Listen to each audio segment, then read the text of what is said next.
Sarah's joining me to have a little conversation about our next City Church Arts Alliance. City Church Arts Alliance is a collective of artists, musicians, visual artists, photographers, poets, authors, and any other kind of art form that you might imagine.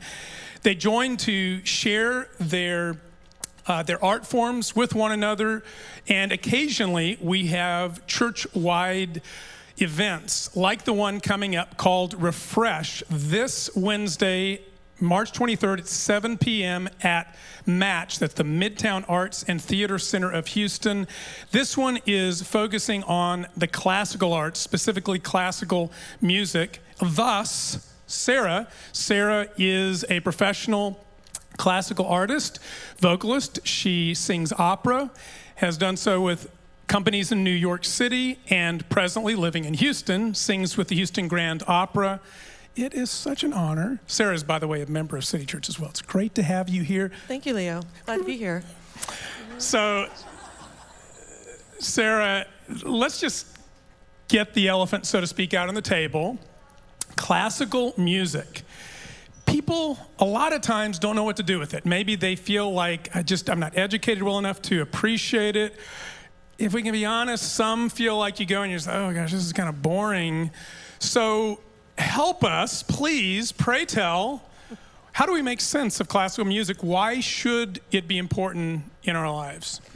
I'll start with the beginning, but yes, there is the ongoing notion that it can be a little boring, a little slow. If it's in a language, what language is it in? Do I have to know that language? Can I read the subtitles and watch a show at the same time?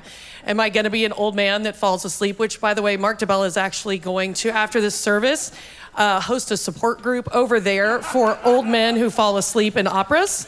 It's going to be very helpful. So if any of y'all are struggling with that personally, we have City Churches here for you. Thank you, Mark, so much. And if there's not words, and you're listening, go to, the Houston Symphony. When do you clap? That's the big one. The key is just don't be the first one to clap. When everybody else claps. Don't stress about it. But anyway, so the great thing that I think that's amazing about Houston is they have such a wide variety of opportunities to get exposure, because I think that exposure is the number one thing to kind of get over that hump of I don't know what I'm doing, and this seems very overwhelming to me. So the Grand Opera's amazing, and they're doing a bunch of stuff that's bringing kind of this amazing, beautiful historical music more modern. I don't know if that's the best way to say it, and then like the symphony will do Star Wars. Well, they'll show the Star Wars movies and play the soundtrack for you. It's really cool stuff. So the city itself, U of H, Rice, they do amazing. Rice just built a beautiful opera house. So Houston's an amazing place to be to start kind of getting more exposed to, a variety of classical arts. So. Excellent. Thank you so much. I personally do love classical music. Been listening a lot lately to Beethoven's Moonlight Sonata. Ooh, lovely. Because when I do studying, I like to listen to music, but if it has words, I get kind of lost in the words a little bit. So anyway, that's neither here nor there. Although it is here, actually, right now that we're talking. Now, Sarah, tell us a little bit about the event this Wednesday, 7 p.m. Where? Match, Midtown Arts and Theater Center of Houston. It's this Wednesday. There's 4 acts.